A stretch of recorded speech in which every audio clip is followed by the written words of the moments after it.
In my opinion, on 5 Live Breakfast.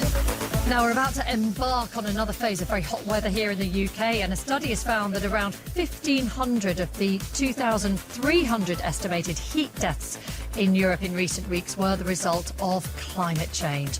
The news comes as the UK enters what forecasters think will be another heat wave. That's 3 in less than a month. So should we be doing more to adapt and live alongside climate change? Do we have to really essentially accept that this kind of weather is here to stay? Rupert Read thinks so. He's co-director of the Climate Majority Project, a former spokesperson for Extinction Rebellion. Morning to you, Rupert. Morning. So by saying we need to focus on adaptation, are you saying we give up on the battle to limit temperature rises?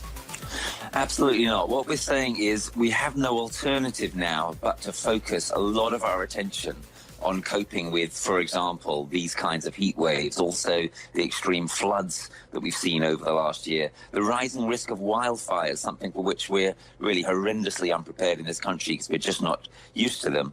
But what we also think in our campaign, Safer, is that if we try to make ourselves safer in this way, one of the important results of that is going to be that we're going to be waking ourselves up and waking everyone else up to the reality of the difficult situation that we're in. So it's, and that could actually...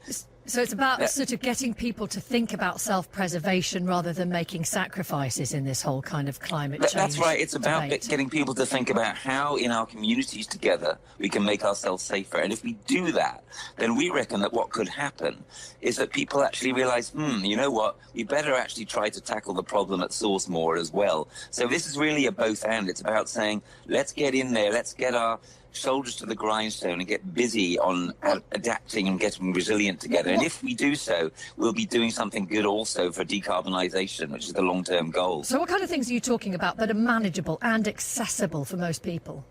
Yeah, great question. So let me give you an example.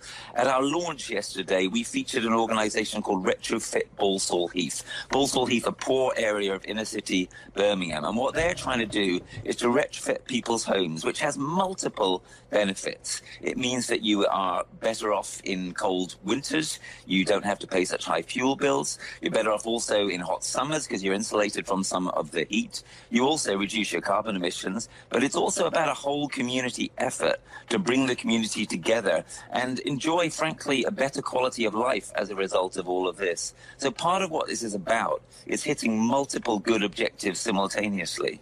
But is this not just a drop in our warming oceans when you look at what's going on in the rest of the world? And I think that's what a lot of people feel. They're powerless when you look at the big picture.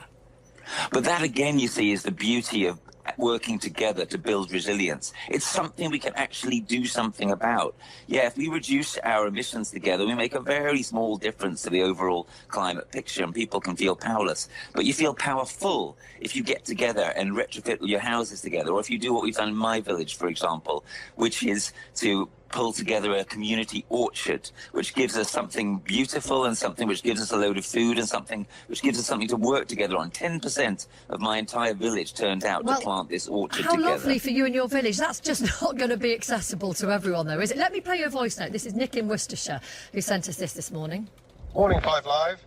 I have just come back from a trip to South Africa, and it is the first time that I have flown since 2018. I rarely fly. We flew from Stansted to Dubai and Dubai to Durban. And the thing that struck me most was how polluted Dubai is. Covered in smog and at least 100 large aircraft at the stand at the airport. There is nothing we can do in this country in terms of environmentalism that can have any effect on the globe as a whole until air travel is significantly reduced. The world is not going to get better if we just keep recycling yogurt pots. There we go. Do you want to address that directly, Rupert? Yeah, well, I basically agree with that caller. It's very well put.